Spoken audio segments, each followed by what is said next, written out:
Sometimes a book finds you when old stories feel unfinished, and when the voices you thought you knew start whispering that there's more to be said. Now, I've got an author I'd like you to meet who brings the women of myth and legend to life in a fresh and powerful way.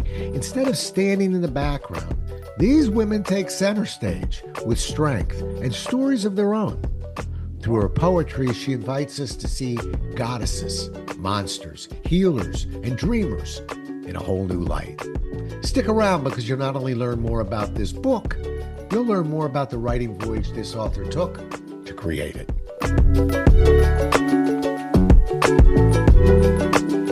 Welcome to A Book Finds You podcast.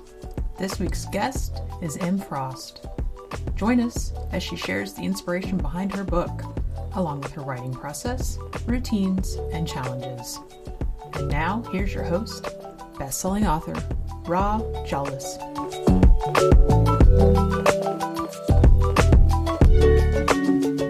Today's guest, Megan Davis, who writes under the pen name M. Frost, has published hundreds of poems, including two other collections, Cow Poetry and Constellation. Happy to have you with us and welcome to the show, Megan. Delighted to be here. Thank you so much. Oh, a pleasure. And before we even started, I asked Megan, have you been listening to some shows? And she said yes. So you already know the first question, which is, we know you didn't find that book. How did that book find you?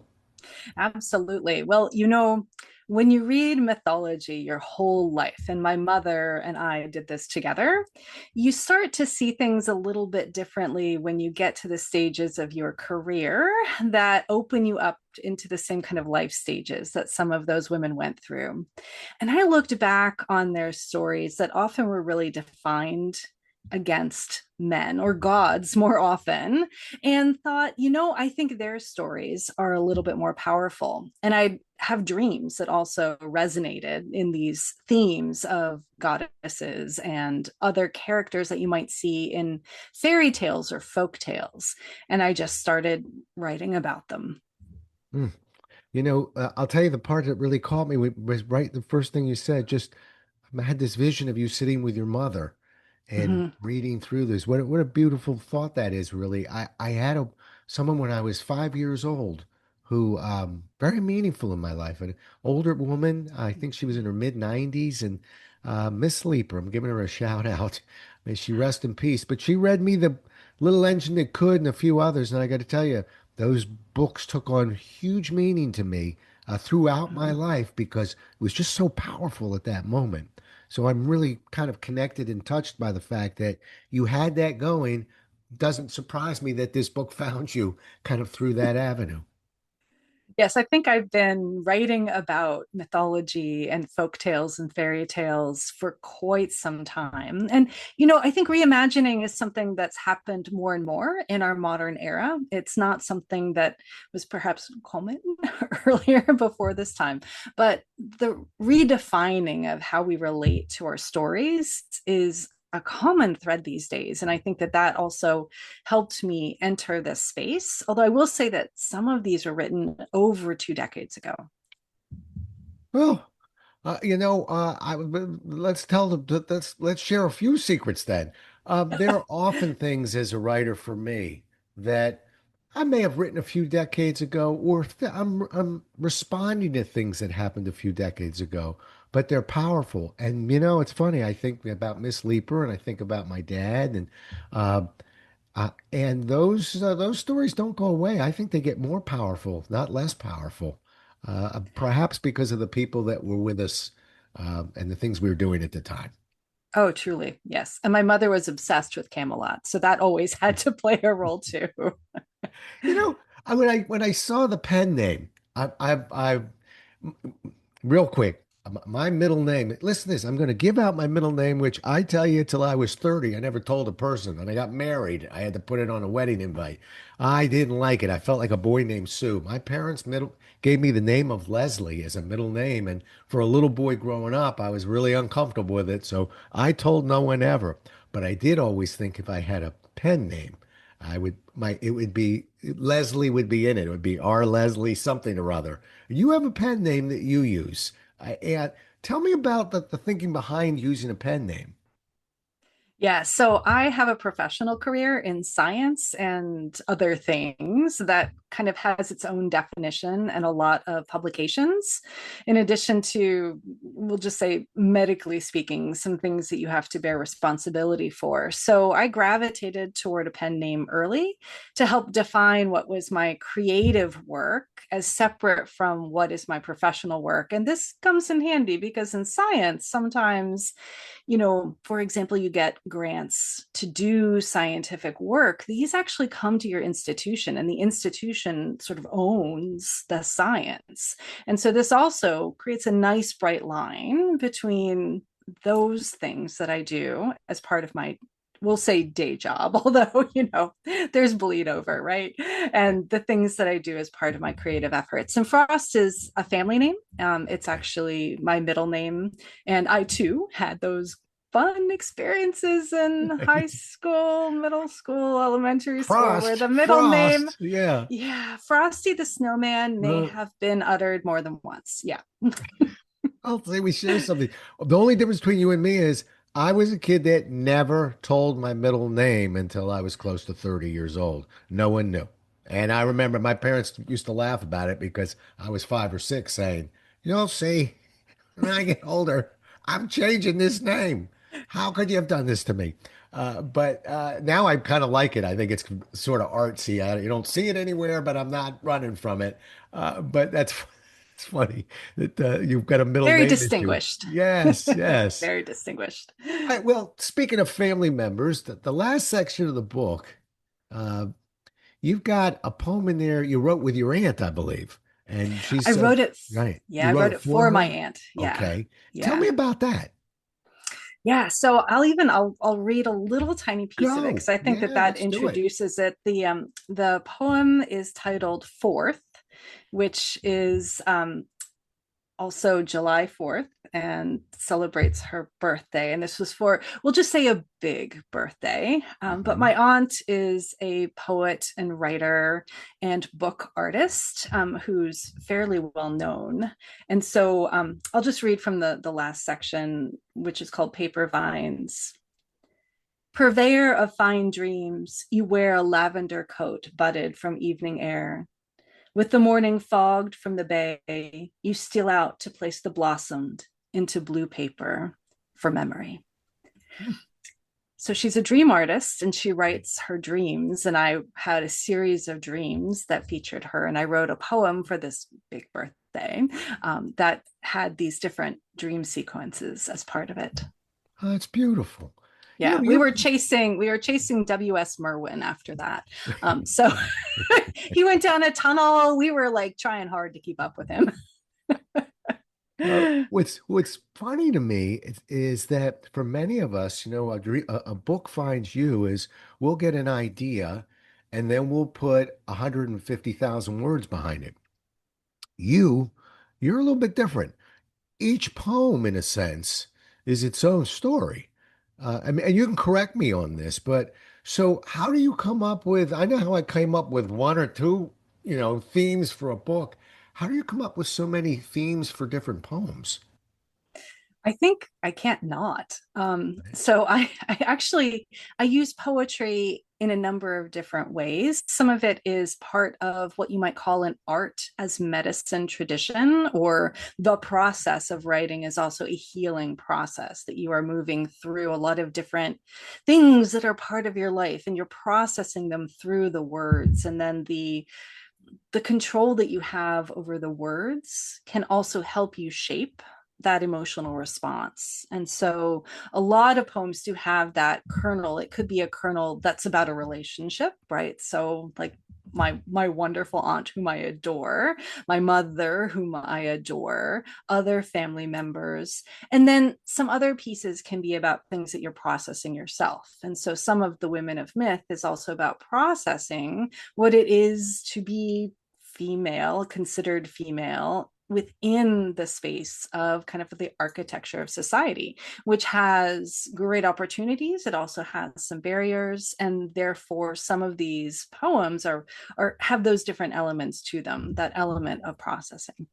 What if you get hit by, a lightning bolt thought and it really doesn't fit under the umbrella that you're describing right now.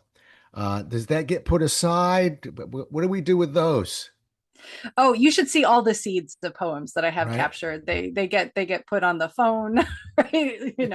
You stop at the red light, you're like, okay, let me jot that one down. And then they take their own shape, right? What Yeah. they turn into could be a short story, it could be creative nonfiction, it could be a poem. What we do with each of these instruments, these different tools as creators, is something different, right? The narrative that you get in a poem and the narrative you get in a short story can have very similar narrative elements. And in fact, there are some where they're blurred. You're like, is this a short story? Is this a poem? I can't tell. And there are others that are very clearly within those dimensions, like a haiku. Really might be, I literally just saw something and it turned the way I perceive. And so the haiku, with its very quick turn, its stage setting, and its seasonality, might be ideal for that. Or it might be that you really need like 80,000 words to go through whatever that feeling was because of the different shapes that it starts to take and the things that are hitched to it. Yeah. Yeah. That's interesting. I'm sort of processing that of um and I won't dig too much further, but so it hits you, you write it down, you record it, you do something with it. Do you have a system where you can, because I've had a lot of little loose pieces of paper that I've lost in the past until I really started really kind of creating little buckets and said, I may never work with you, but I'm not going to lose you. Do you have a system where it actually comes off that phone or off that little piece of paper in the car that you wrote at the stop sign? Oh, yes. I'm a Okay. scientist, and over Oh, decades, I have trained myself to a level of organization. But I'll say that actually, the one I use Scrivener, which is yeah. a program from Literature and Latte. I think a lot of us in writing do. I actually got into it because I was writing my dissertation and I needed a way to organize all of these different little pieces that came in so many different formats. And Right. Scrivener is really good for that. And I'll just say, I am not paid by the company. Right. I, in fact, pay for my subscription. But I capture them. And so I have literally these different folders that are for, poem seeds. These are just the kernels, the spark. I have things that are more things in process where, I've got some pieces that I like, but there's something missing, Right. or there's an element of polish I just haven't given it.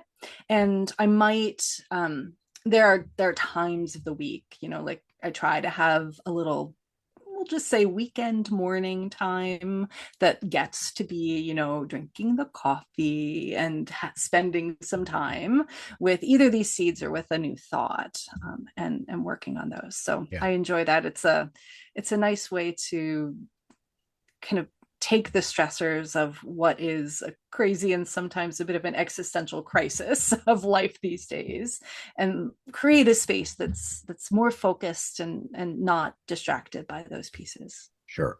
I want to I want to talk to our audience for a moment right now and just let them know you don't have to be a scientist to be organized. I am not the most organized person in the world, but you'll see that when you start writing, you have no choice, or you're really going to lose a lot of great things that you'll never get back to. So it can be just your own system, but you need a system.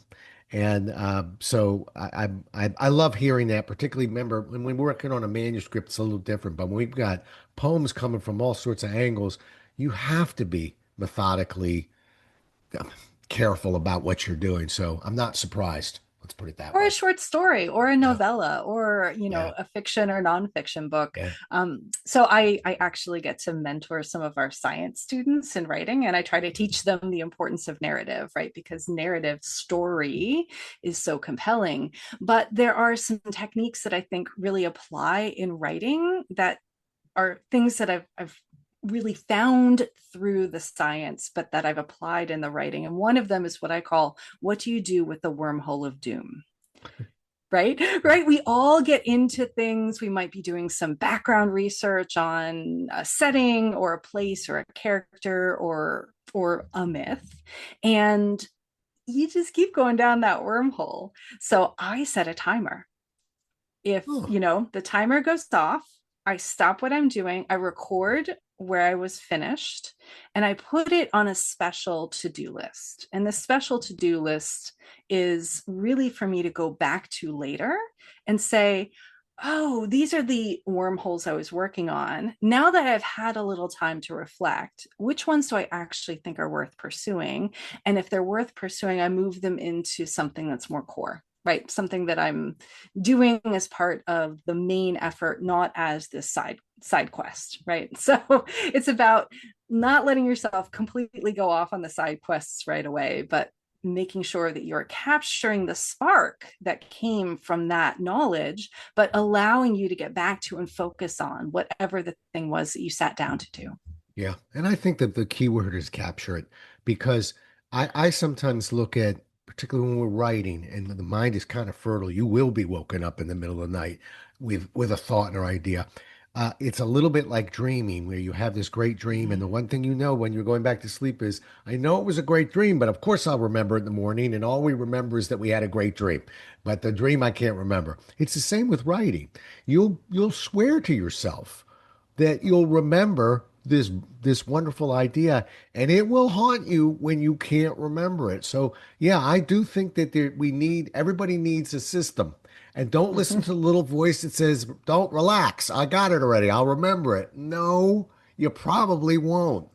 So it's just, I love hearing your process there. When you write a poem, do you begin with the end in mind? Not necessarily. It poems, each poem is its own journey. Uh-huh. And some poems I have the whole thing sort of fully formed in my head as part of the spark. And then I'm just working on literally like word choice and assonance and consonants and other elements of poetic structure. And there are others where I start and I have no idea where I'm going. Right. And some of them I might get within one sitting. I just keep writing. I'm like, oh, and this. Oh, right, sure. And then sometimes I don't find that other piece until much, much later, sometimes years later. Hmm. And what about you blog? I do talk about like the impulse for different things. Like if a poem gets published, I'll try to capture what that impulse was. I have little note sections for each of the poems, and I have, at least so far, a reasonably decent memory. That can change, right? As Right. we age, the memory becomes something different than it was at an earlier age. And we also know that memory is filtered through whatever the moment is. So I do try to take notes and capture whatever that spark was because I find it very satisfying. And therefore, some people like to know if you are looking for inspiration, if you're a poet or any other kind of writer, any other kind of creative, right? You're doing visual arts or music or you play an instrument, any of these pieces, having the ability to tap into that creative space and training yourself to be able to go into that creative space through some mechanism. Maybe it's where you sit, like you have a place where you do the creative work. You literally enter that space Right. and it helps your brain get in tune with that kind of activity. Other people, you might go, bounce around from one coffee joint to a tea joint to wherever, a library, and you may have another way of doing it, right? It could be music that you listen to, it could be a special journal that you open. But I think we all have these little, kind of like hacks. We learn to hack ourselves and figure out the way to gain entrance to that particular creative space inside you. Oh, I firmly agree with what you're saying. I when I'm mentoring people and they're outlining a book, I tell them, I'm not sure you can just do that at a desk. I think you need to be on a park bench. You need, sitting by a lake. The very first book I ever outlined, I was actually in Cairo. I speak for a living, and I was at this hotel, the Hotel Sheraton Gazira, and the Nile broke right around this hotel. It was like a pillar. And I was looking at this Nile, and I spat out this very detailed outline of every chapter. And since then, every book that I've written, I've always thought, I wish I could get back to the Nile because I know I'm good there, but I am I just don't think I can do it sitting at my desk where I do everything else normally every day. And I love the fact that as a writer, you've sort of got your place to be. Most of us are like that. How about what's the most challenging part of writing for you? Oh, probably for me, it's the time trade-offs. I Uh-huh. would happily write all the time. But I earn a living as a scientist. There are a lot of things I need to do for that. Some of them are time sensitive, and you have to kind of create the space and then give it up, right? And so giving up that time is one of the hardest things that I do. But I have a lot of reward on those sides, students who are really important to me. Like mentoring is a huge piece of who I am. And I love, like, I'm starting to get to do some mentoring on the creative writing side, not just on science writing or how you do science. And that's been loads of fun. It kind of brings all the pieces together that make me a complete person. Right. Yeah, no, I occasionally I get into the schools. I don't, when you speak for a living, we don't, I get invited by the colleges and the different places, but they don't really pay very well. So we speakers don't typically go there as often, but I'm always glad when I do, particularly if it's local. When I get back to my University of Maryland or AU Mm-hmm. or Mason or some of the local schools, it's so much fun. How about again, and I'm fascinated with the poetry part of you. Have you ever abandoned a poem? Just Oh yeah, yeah. there's like carcasses everywhere. But do you really abandon? I mean, do you leave them be and put them in the carcass file, or are they actually thrown out? Oh no, there's a file, and then there Yeah, are the lost children where right, I have no idea where they went. That was probably somewhere between college and job number one. Not sure. right. There are some that I intentionally abandon. So, for example, I got excited about a mathematical form and then learned some things about the inventor of the form that made me go, no, this is not, I'm not going to have any sort of homage for the kind of person who would do just devastating things and related to the Nazis. So Mm, right. So yeah, yes, there are some that I make intentional choices and are like, yep, nope, this would have been an interesting, cool format, but the I don't want to be perceived in any way because I do not condone that kind of violence. yeah, yeah. Hey, that's a tough line you got. First of all, that was an easy one that you just laid out, okay? But there's always that element of when it isn't that, of am I just in a bad place right now? Am Mm-hmm. I not where I want to be as a writer? Is that what's wrong with this piece? Is it really unfixable? My wife is an artist and she'll work on a piece. She's a collage artist. So there's a lot of putting paper on and taking paper off and putting it on. So you really can literally pick at it. But occasionally, I'd say once a year, she'll go, I don't, and I can hear her now. I'm going, give it to me, give it to me, give it to me. And it's like taking a child out of the room. I got it. Nope. I hate it. But I just can't let it be destroyed because I really feel like I'm going to hide it away for a couple years. Some point, you're going to want to see this piece again. And that's what I'm relating here. I'm trying to. Obviously, when we start talking about Nazis, I don't think I'm going to want to see that piece again. But when we just are stuck because it's hard and it's not coming together, yeah, I like to hide that one, but have it, but not lose it. Yeah. Yeah. I have a special section for those in Okay. my notes file. Yes. Is that the land And of like occasionally I lost toys or do. something? Is that what you were calling it? Yeah, that's a yes. My island of misfit toys. There it is. That's what you. I was Pinocchio, right? Was that where there were misfit toys? I think. Yep. How was I it? think misfit toys also feature in other, shall we say, metaphors. Okay. Oh, I'm sticking with Pinocchio if that's all right. Pinocchio is great. Yeah, let's stay. Okay. How about the publishing side? How involved are you in the marketing and promotion of your materials, your books? This one's a collaboration. So there are things that the publisher's doing. There are things that I'm doing. I've made these super cool little bookmarks. Hmm. So, oh, and the blur makes it hard to see. So I have to do it like this. Okay. I'm See? looking at some great, well, most people aren't going to see it anyway, but boy, I'm looking at some nice looking bookmarks, folks. A lot of color in them. This isn't just words. It looks like a poet did these bookmarks. They look good. Yeah. Thank you.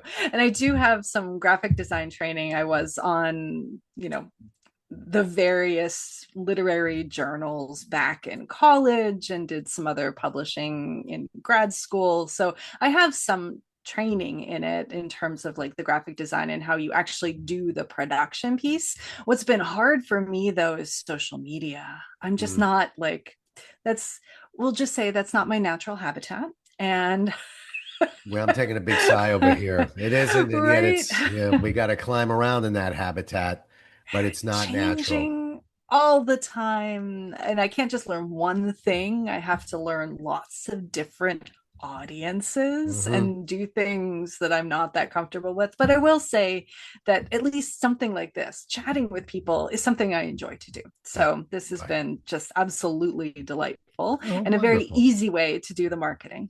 Good. Yes. By the way, I completely agree. And I'm a blogger and I still love podcasting so much more because I get to meet somebody while I'm talking and extend my network and learn things from other people. And I'm 17 years as a blogger, but yeah, I could do that in a closet. I'm really not meeting anyone. I'm exercising my writing, you know, routine, my muscles as a writer, but I'm not really socializing. I do love a podcast because I get to learn something, and extend. So, good for you on that. Keep going after the podcast. I just gave a presentation to a big marketing meeting for authors about podcasting, and I wish people would understand that there's ways to find. You don't have to hire an outside agency. There's ways to. You and I'll talk when we're done on this show. I'll tell you 5 other ways to get on podcasts that don't require outside agencies. And it really lets you get that voice out and extend your network, connect to another influencer. And no one can say you're not doing anything social media. Yes, I am. I am podcasting. So You're very affirming. Thank you. thank you. While we're doing a little therapy here, you can help me. I'll tell you the part that I struggle with. I don't really struggle with social media so much anymore. But then again, I'm a business writer, so I'm really on LinkedIn a lot, and that's a different form of social media in a sense. But I was at a meeting last week, and I won't say where or who or anything like that, but we had a lot of professionals on there, and part of social media feels like boasting to me. And I don't like boasting. I don't mind telling you I'm going to be here or I'll be appearing there or something like that, but I don't like the boasting. And yet, if I were arguing with me, I'd say, Rob, you hear it as boasting. People are promoting what they're doing. I just find that to be a lie. So maybe you can help me on this. How do you separate the two, from really letting people knowing what you're doing without feeling like you're bragging about what you're doing? Maybe I'm the only Yeah. one who struggles with this. Oh, no, no. I am right there with you. And I hate self promotion. It's the Mm, thing I like the least. And mm, I have to do it in both science oh, and if I want to, have anybody read my work, which I do really enjoy, right? That dialogue, that conversation you can have, even across like time with a future reader is just remarkable. So that piece I really like. But talking about myself, not so much. So I sometimes will do things like, oh, look at the entire collection by our great publisher, Island of Whack Whack. There are some amazing other works in here. Oh, and I have a poem too, or I have a book too. The other thing I do is something I train my science students to do, and that I have to force myself to do. So there's me, Megan, right? And then there's my avatar, M. Frost, and she is so needy. I have to do all these things. They are for this avatar. And so I'm just the servant here. I'm just helping this structure, this avatar do the work that needs to be done. So that helps a little bit, kind of moves the brain away from self-promotion to a job, a task that has to be done. Yeah. Ugh. Well, we should start a little therapy school because I think it's a line, and clearly we know what it looks like when people go over the line. But that doesn't mean we're going over the line. And I think that's what we have to remind ourselves that people genuinely want to hear how to find that book of yours, and we can't be embarrassed to tell them about it. So obviously that's one end of the spectrum. It's just we both know what it looks like when we don't like it. And I just don't want to sound like that person either. All right, how about this last question for you? If somebody's sitting on the sideline right now, they're at the 1 yard line thinking about I really want to start a book, and we're going to push them into poetry. Okay, I have ideas, I have thoughts, but I don't know if I'm a writer. What would you tell them just to get them I going? would say just start putting words down on paper. There are two parts of writing.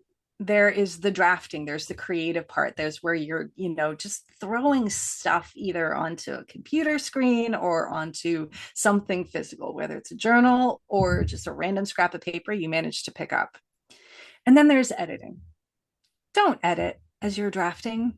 Don't really censor yourself in any way. Put down all sorts of things. You can go back, you can pull pieces out, you can tear it into 3 poems, you can turn it into a short story, you can make it into a blog post, you can do anything with it. So just put the words down, capture them somehow. You can even, I know there are some people who really they stare at the blank screen and get mesmerized by that little blinking, you know, Yeah. cursor. Take out a phone, record it, just start speaking. You can use Otter AI or Zoom or a lot of other free services for small, quantities of voice. You can have it transcribed and then you can chuckle at all of the mistakes that the program will make, but then you can go back and sort of capture that element. So that's another way to do it. And sometimes, especially if you're out like walking or doing something active, it's just easier to catch it that way than to have to use your thumbs and to record it onto a phone or to actually have a physical notebook that you carry with you. Yeah. Well, I love what you said there. I agree. If you can't make it to the Nile, okay, then you're going to, I still think it out. Now, remember that this is where style and technique. My style is the better outline you have, maybe not for a poem, but for a business book or a fictional book, the better that outline is, the less frightening writing the book is. You really just kind of following a path that you're building for yourself. But I agree with you. I think I used to teach brainstorming and quality and leadership through quality and problem solving for Xerox. And we would teach people what expansion was and what contraction was.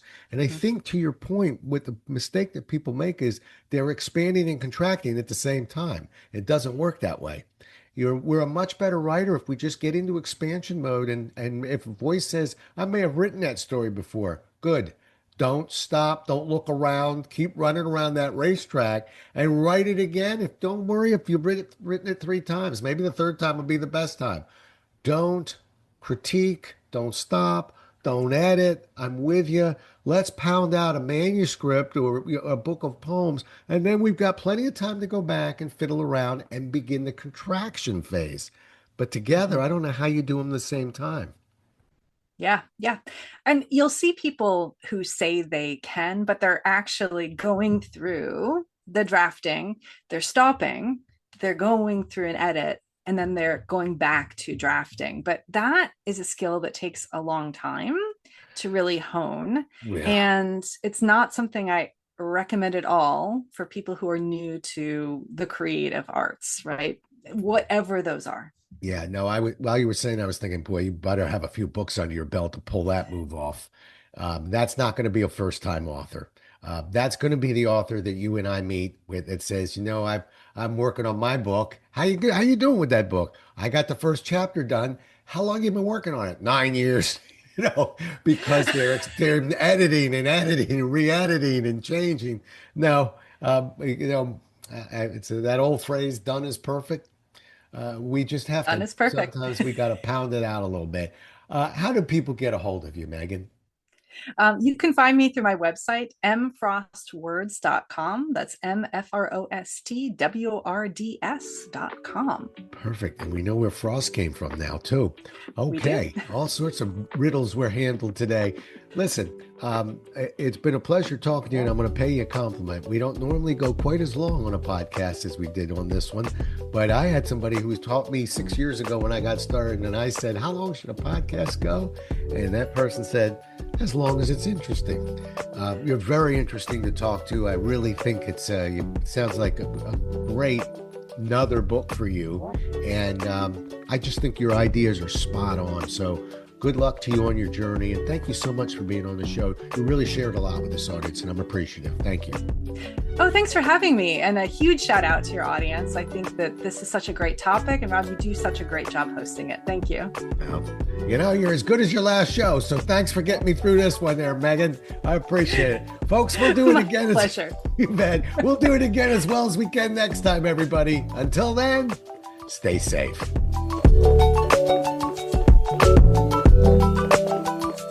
Thank you so much for listening. If you enjoyed today's guest author, we'd love you to rate, review, and share this episode with others. If you'd like more information on today's guest or the Maryland Writers Association, please visit our website at marylandwriters.org. You can also hear a brief history of the Maryland Writers Association by listening to episode 0.